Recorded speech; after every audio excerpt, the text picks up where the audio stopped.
ఈరోజు మనం ప్రజాపాలన మన నియోజకవర్గంలో సన్నాహ సమావేశం మీ ఆధ్వర్యంలో జరుపుకుంటున్నాం. చాలా సంతోషించదగ్గ విషయము.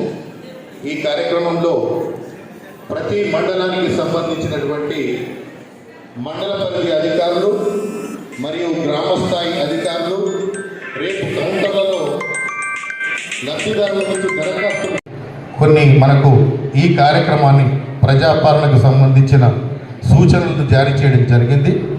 వాటిని మీకు ఇప్పుడు చదివి వినిపించడం జరుగుతుంది. దాని ఎక్కువ ప్రచారం జరిగేలా చర్యలు చేపట్టారు. జిల్లాల యందు ప్రజాపాలన 28/12/2023 నాడు కార్యక్రమం ప్రారంభ సమయంలో గ్రామ సభ నందు ముఖ్యమంత్రి గారి సందేశాన్ని చదివి వినిపించాలి. ఈ గ్రామ సభ నందు కౌంటర్ల ఏర్పాటు జరగాలి. 100 మంది ప్రజల కొరకు ఒక కౌంటర్ ఉండేట్లుగా చూసుకోవాలి. అందరికి సమస్యలు పరిష్కరించడానికి మనం ఒక 6 గ్యారెంటీస్ పెట్టుకోవడం జరిగింది. దాంట్లో మన ప్రజలందరూ అభినందించి కాంగ్రెస్ ప్రభుత్వాన్ని ఎన్నుకున్న తర్వాత తప్పనిసరిగా 6 గ్యారెంటీస్ గురించి రేపటి నుంచి మన ముఖ్యమంత్రి గారు ప్రారంభోత్సవం చేస్తారు. దాన్ని ఇప్పటి వరకు ప్రతి గ్రామంలో ఇబ్బంది కాకుండా 100 కుటుంబాలకు ఒక కౌంటర్గా, మహిళా సోదరులకు వేరే, జైన్స్ మగవారికి వేరే కౌంటర్ పెట్టుకుంటూ అన్ని విధాల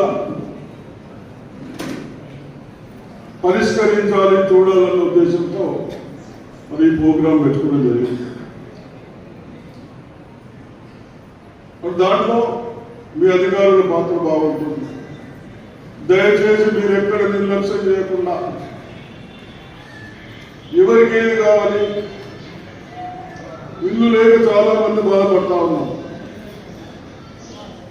దాంట్లో మనం గైడ్లైన్స్ పెట్టుకున్నాం. ప్లాట్ ఉన్న వాళ్ళని ఫస్ట్ ఇల్లు ఇద్దామని, తర్వాత ప్లాట్ ఇద్దామని. ఈ గైడ్లైన్స్ ప్రకారం దాంట్లో బహుశా రాసేది ఉన్నది అనుకుంటున్నాను.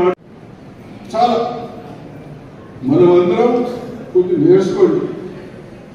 ఇంప్రూవ్మెంట్ కనబడతా ఉంది. అన్నింటిలో ఇండస్ట్రీస్ వస్తూ ఉన్నాయి, ఎంప్లాయ్మెంట్ దొరుకుతూ ఉంది. అక్కడ కూడా ఫ్లక్చువేషన్ లేకుండా కంట్రోల్ చేస్తూ ఉన్నారు. ఈ విధంగా ఇవన్నీ చెప్తే సుదర్శన్ రెడ్డికి వచ్చేది లేదు. మా కుటుంబం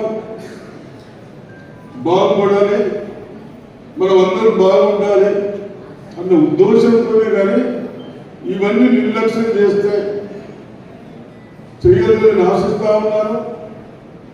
తప్పనిసరిగా ఎడ్యుకేషన్ కానీ, ఇవి కానీ, రైస్ కానీ, ఏదైతే రెవెన్యూ మనకు స్టాండ్ కానీ గ్రామాల మీద రెవెన్యూ వస్తుందా? అడవ గారు మరి దొంగ తనలు తీసుకుపోతే రెవెన్యూ యాడ్ వస్తుందా సర్కారు?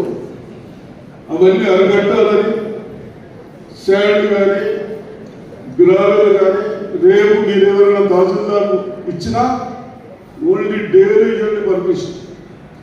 డైలీనే తెచ్చుకోవాలి, 2 డేసే.